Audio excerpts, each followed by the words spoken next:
اللهم يا معلم داود علمنا ويا مفهم سليمان فهمنا.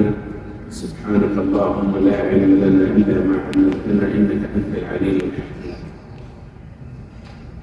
ما اعظم سوره في القران؟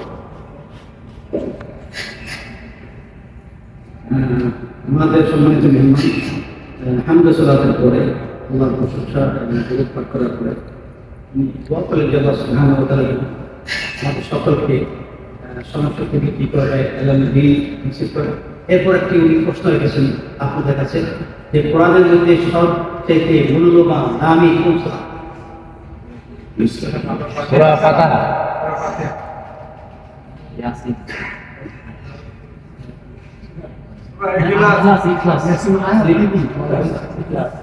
ইখলাস।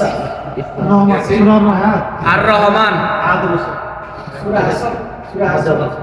القرآن كله عظيم لكن أعظم سورة কোরআন সবই মূল্যবান, কোরআন সম্পূর্ণ যা আছে সবই আল্লাহর কাছে অনেক দামি, কিন্তু সবচেয়ে দামি যে সূরা جاء حديث عن المسلم إنها أعظم سورة. হাদিস প্রত্যেক সাল্লাল্লাহু আলাইহি ওয়াসাল্লাম সবচেয়ে দামি সূরা আসর। সূরা আসর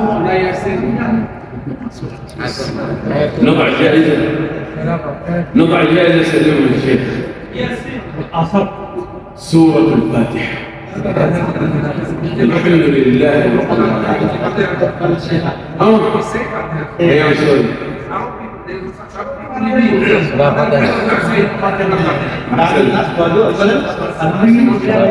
সূরা ফাতিহা। شيخ شاهين جزاك الله.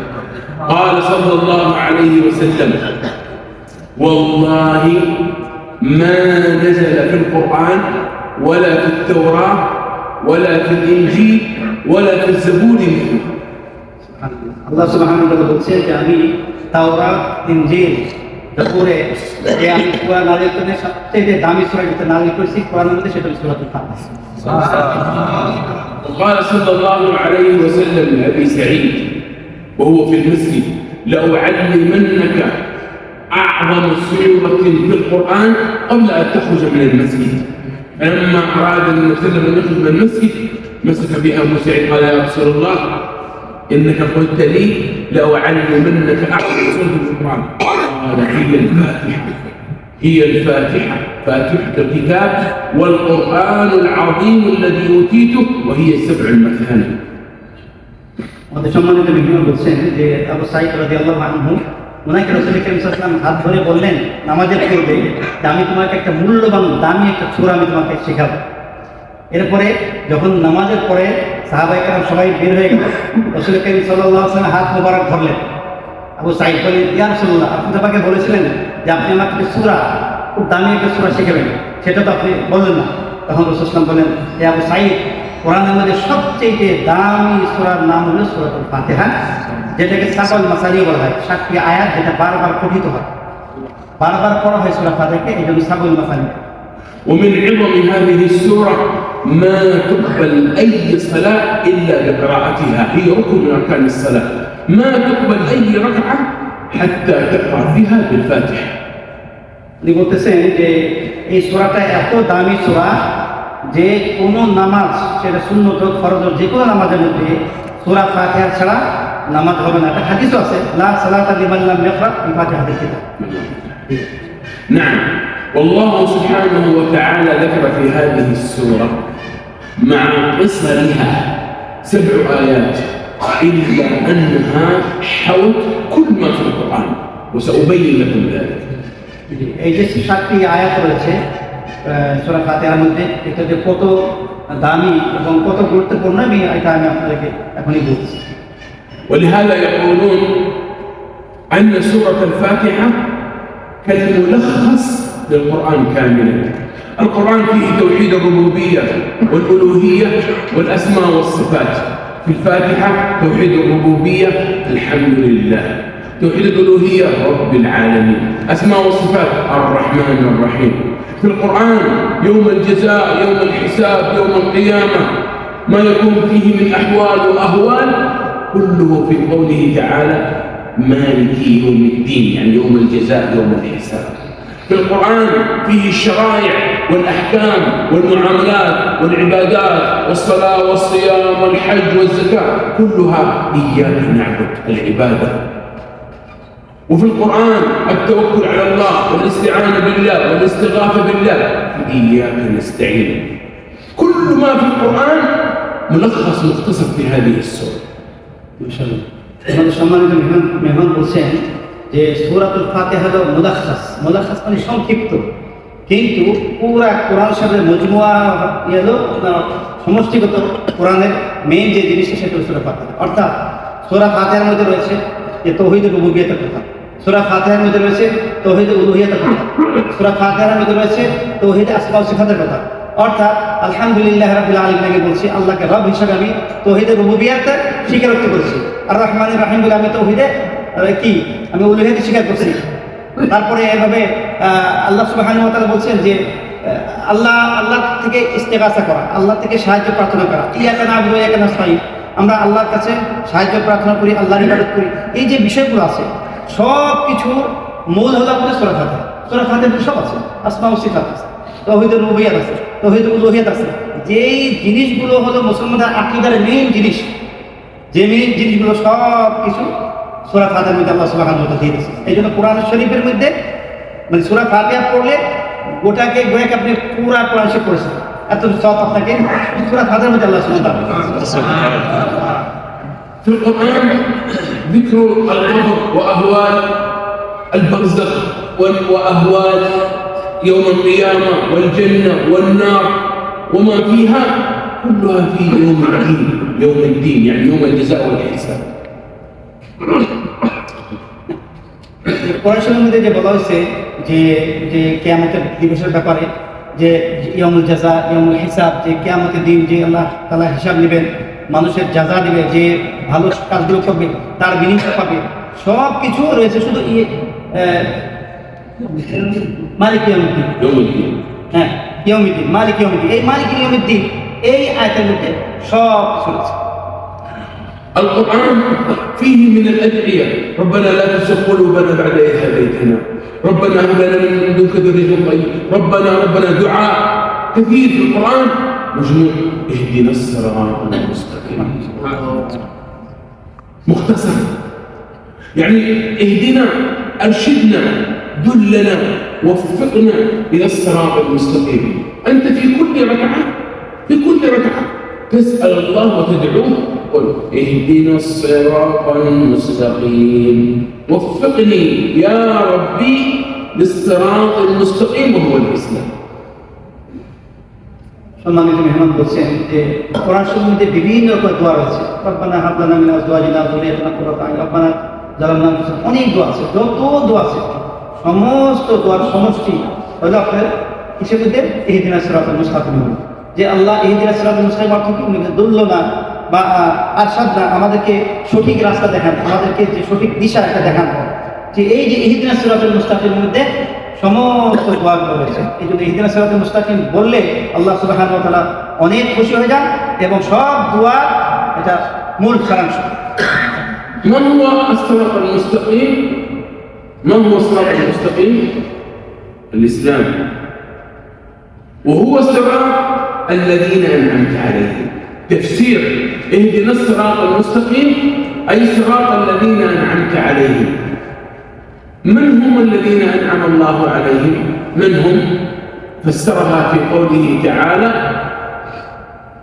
ومن يطع الله والرسول فأولئك مع الذين أنعم الله عليهم من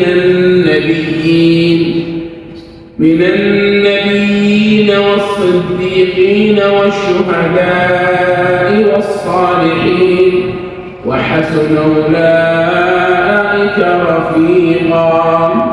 يعني يا ربي اهدني صراط النبيين والصديقين والشهداء والصالحين. সম্মানিত মেহমান বলছেন যে ইহদিনাস সিরাতাল মুস্তাকিম, যে সিরাত মানে কি? আমরা আল্লাহর কাছে যাচ্ছি, আল্লাহ আমাদেরকে সিরাতুল মুস্তাকিম সোজা রাস্তা আমাদের জানান, সেই রাস্তা হলো ইসলাম। সেই রাস্তা হলো কি? ইসলাম। তো এই সম্মানিত মেহমান বলতেছে যে আমরা যে নামাজের মধ্যে দোয়া করি বা বিভিন্ন রকমের যে আল্লাহ সুবহানাহু কাছে সাহায্য কামনা করি, হ্যাঁ, তো এই সব কিছু মূলত হলো যে সিরাতুল মুস্তাকিম। তো সিরাতুল মুস্তাকিমের খারাপ বলি সিরাতুল লাযিনা আনআমতা আলাইহিম, যে আল্লাহ আমাদেরকে ওই রাস্তায় পরিচালনা করেন যে রাস্তার যাদের প্রতি আপনি রহমত বর্ষিত করেছেন, যাদের প্রতি আপনি রহম করেছেন, দয়া করেছেন, তারা কারা? তারা বলছে ওমাই ইউতিল্লাহ ওয়া রাসূল, যারা আল্লাহ এবং আল্লাহ রাসূলের আনুগত্য করে। ফাউলাইকা মাআল্লাযিনা আনআমা আল্লাহু আলাইহিম মিনান নাবিয়্যিনা ওয়াস সিদ্দীকিনা ওয়াশ শুহাদাই ওয়াস সালিহিন ওয়া হাসুনা উলাইকা রাফিকা। তারা হলো যারা আল্লাহ এবং আল্লাহর আনুগত্য করে, তারা থাকবে কাদের সাথে? সিদ্দীকিন, সত্যবাদী যারা। সর্বপ্রথম সিদ্দিককে আবু বকর সিদ্দিক রাদিয়াল্লাহু আনহু, এবং আরো যারা সাহাবায়ে কেরাম আছে সত্যবাদী, ইয়া আইয়ুহাল্লাযিনা আমানু তাকুল্লাহ ওয়া কুনু মা'আস সাদিকিন, সত্যবাদীদের সাথে থাকো সিদ্দিকিন। ওয়াস শুহাদা, যারা আল্লাহর রাস্তায় শাহাদাত বরণ করে শহীদ হয়েছে, তাদের পথে চালানোর জন্য আমরা দোয়া করছি। ওয়াস সালিহিন, যারা নেককার বান্দা, যারা আল্লাহর সাথে শরীক করে না, অংশীদার করে না, মুওয়াহিদুন, তাওহীদবাদী, এদের পথে সালিহিন। এবং এদের সাথে সাহায্য হওয়া, সহচর্য হওয়া, এদের সঙ্গে হওয়া কতই না উত্তম। ওয়া হাসনা উলাইকা রাফিকা, এরা কতই না উত্তম বন্ধু। তাদের পথে আল্লাহ আমাদেরকে পরিচালনা করুন। غير المغضوب عليهم ولا الضالين. يعني أنت في صلاتك لما تقرأ الفاتحة تقول يا ربي اهدني صراط الذين أنعمت عليهم ولا تهديني لصراط المغضوب عليهم وهم اليهود ولا تهديني إلى صراط الضالين وهم النصارى. هذا معناه غير المغضوب عليهم أي يا ربي أبعدني عن صراط المغضوب عليهم وهم اليهود وعن صراط الضالين وهم النصارى ومن شابههم من الفرق الضالة والمنحرفة. আমরা ইহদিনাস সিরাতাল মুস্তাকিম পরে আমরা বলি গায়রুল মাগদুবি আলাইহিম ওয়া লাদ-দাল্লিন, আল্লাহ আমাদেরকে ওই রাস্তায় পরিচালনা করেন না যে রাস্তায় যারা করেছে বা যারা চলেছে তাদের প্রতি আপনি নারাজ হয়েছেন, তাদের উপরে আপনার আযাব এসেছে, তাদের উপরে গজব নাযিল হয়েছে। ওই রাস্তা আমাদেরকে পরিচালনা করেন না। কাদের উপরে গজব নাযিল হয়েছে? কারা সেই অভিশপ্ত? গায়রিল মাগদুবি আলাইহিম, মাগদুবি আলাইহিম হলো ইহুদ, যে ফিলিস্তিনের উপরে যে আজকে অত্যাচার করছে, যে ইহুদি জাতি, এদের উপরে আল্লাহ, এরা হলো অভিশপ্ত জাতি, এদের উপরে অভিশাপ করা হয়েছে যে আল্লাহ এই অভিশপ্ত জাতিদের পথে আমাদেরকে পরিচালনা করবেন। ওয়ালাদ-দাল্লিন, যারা পথভ্রষ্ট হয়ে গেছে, এরা কারা? এরা খ্রিস্টান, নাসারা, এদের পথে আমাদেরকে পরিচালনা করবেন। গায়রিল মাগদুবি আলাইহিম ওয়া লাদ-দাল্লিন, ইহুদি এবং খ্রিস্টান, এই দুই জাতির যে রাস্তা, সেই রাস্তা আমাদেরকে রাস্তা পরিচালনা করবেন। ويسن للمسلم إذا قرأ الفاتحة أن يقول في نهايتها آمين، وسواء كان في الصلاة أو خارج الصلاة من السنة. যদি আমরা সূরাতুল ফাতিহা যখন শেষ করি গায়রিল মাগদুবি আলাইহিম ওয়া লাদ-দাল্লিন বলি, তখন এটা আমিন বলাটা সুন্নাত। জি, এটা নামাজের মধ্যে হোক বা খারিজ সালাত, নামাজের বাইরে হোক, যখনই আমরা এটা শুনবো তখন আমরা এটা আমিন বলবো, এটা দোয়া। আর দোয়াতে আমিন বলা কি সুন্নাত। وواجب على المسلم أن يحفظها وأن يحفظ أولاده وأهل بيته هذه السورة لأنها من أركان الصلاة. জি, মেহমান বলছেন যে আমাদের প্রত্যেকের জন্য ওয়াজিব, জরুরি যে সূরা ফাতিহাকে হেফাজত করা, মানে কি সূরা ফাতিহাকে শেখা, ভালো করে শেখা, নিজেও শিখবো, আমাদের যারা সন্তান আছে, আমাদের পরিবার পরিজন আছে, ওদেরকেও শেখাবো ভালো করে। কারণ এটা হলো সূরা ফাতিহা শেখা ফরজ, এটা রুকুন, এটা আরকানুস সালাত, যেটা রুকুন, নামাজের রুকুন। এটা যদি আমরা শুদ্ধভাবে শিখতে না পারি আমাদের নামাজ সহি হবে না। এই জন্য তিনি বলছেন হাফিজু আলা সূরা ফাতিহা, সূরা ফাতিহাটা আমরা সবাই কি ভালোভাবে শিখি। بسم الله الرحمن الرحيم. الحمد لله رب العالمين الرحمن الرحيم مالك يوم الدين إياك نعبد وإياك نستعين اهدنا الصراط المستقيم صراط الذين أنعمت عليهم غير المغضوب عليهم ولا الضالين.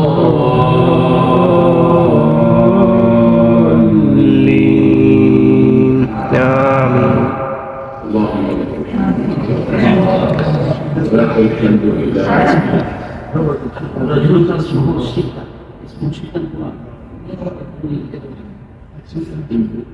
شيكا رجل ومريض في المستشفى. اللهم لك الحمد حتى ترضى، الحمد لله الحمد لله الحمد لله. اللهم صل وسلم على نبينا محمد. اللهم انا نسالك من الخير كله عاجله واجله ما علمنا ونعوذ بك من الشر كله عاجله وآجله ما علمنا منه وما لم نعلم.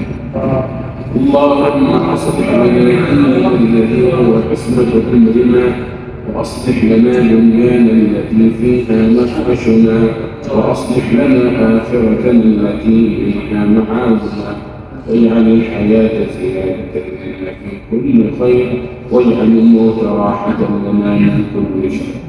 اللهم إنا نسألك موجبات رحمتك وعزائم مغفرتك والغنيمة من كل بر والسلامة من كل إثم والفوز بالجنة والنجاة من النار. اللهم اجعلنا من عتقائك من النار. اللهم يا رب العالمين يا رحمن يا رحيم يا مجيب الدعوات يا كريم يا كريم يا عظيم يا رب العالمين يا أرحم الراحمين ويا أكرم الأكرمين، نسألك أن تجعلنا من عتقائك من النار أجمعين. اللهم اعتق رقابنا ورقاب آبائنا وأمهاتنا وذرياتنا من النار. اجعلنا في هذا الشهر من المقبولين، واعف عن تقصيرنا وزللنا يا أكرم الأكرمين. اللهم اغفر لنا ما قدمنا وما أخرنا وما أسررنا وما أعلنا وما أنت أعلم به منا.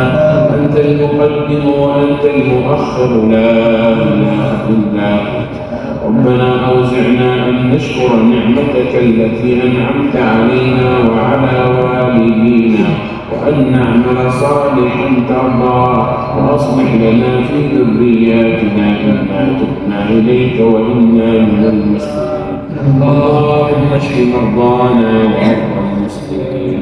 اللهم اشف مرضانا ومرضى المسلمين. اللهم اشف مرضانا ومرضى المسلمين برحمتك يا أرحم الراحمين. ربنا إنا نسألك من خير ما سألك عبدك محمد صلى الله عليه وسلم وعبادك الصالحين، ونعوذ بك من شر ما استعاذك منه عبدك محمد صلى الله عليه وسلم وعبادك الصالحين. ربنا آتنا في الدنيا حسنة وقنا عذاب النار. وصل اللهم وسلم على نبينا محمد وعلى آله وصحبه أجمعين.